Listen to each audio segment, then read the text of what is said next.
25 novembre, Sainte-Catherine, patronne des couturières. Dans les ateliers, on ne coud plus, on trinque. On prépare des bonnets verts et jaunes en cachette et on distribue des cadeaux sur fond de disco et de merci patron à celles qui ont 25 ans. Chez Anna et Maury, 3 Catherinettes, dont une japonaise, venue en stage apprendre la mode à Paris. Mais où sont les froufrous d'antan? Je pense que la tradition se perd et qu'il se passe moins de choses maintenant à l'occasion de cette fête. Il y avait autrefois des joies vraiment très grandes et toutes les maisons de couture fêtaient Catherinette en s'y préparant un mois à l'avance. Tous les ateliers se décoraient, les ouvrières se déguisaient, chaque atelier avait un thème choisi et il y avait des déguisements suivant le thème choisi et c'était vraiment extraordinaire.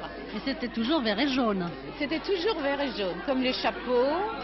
Et après, dans la journée, on se promenait sur les Champs-Élysées. C'était vraiment la joie pour toute la journée.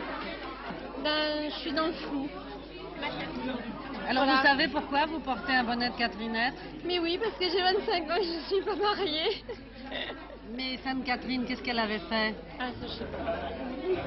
Mais je crois que ça remonte à l'origine du Xe siècle, où il y a eu Sainte-Catherine d'Alexandrie. Et en fait, Sainte-Catherine était la patronne des écolières. Et la tradition a voulu que les jeunes filles qui quittaient l'école et qui apprenaient le métier de brodeuse ou de couturière, ou tout ce qui avait rapport au textile, maintenaient la tradition de la Sainte-Catherine, en dévotion de leur sainte lorsqu'elles étaient écolières. Vous savez pourquoi vous avez un chapeau de Catherinette? Non, j'aimerais bien savoir la raison. Sainte-Catherine a été suppliciée au Xe siècle par le supplice de la roue et des aiguilles. Savez-vous pourquoi vous fêtez Sainte-Catherine?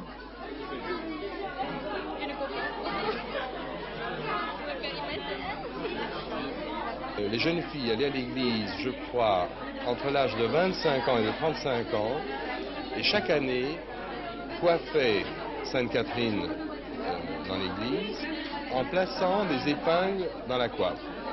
Voilà un petit peu. Moyennant quoi, elle se mariait peut-être. Et faisait un vœu fatalement de se marier. Il y a une autre tradition. Pour se marier, il faut aller toucher la statue de Sainte-Catherine au coin de la rue de Cléry et de la rue Montmartre. Mais il convient de grimper à une échelle. Et Keiko pense en japonais, ils ont des coutumes étranges, ces Français.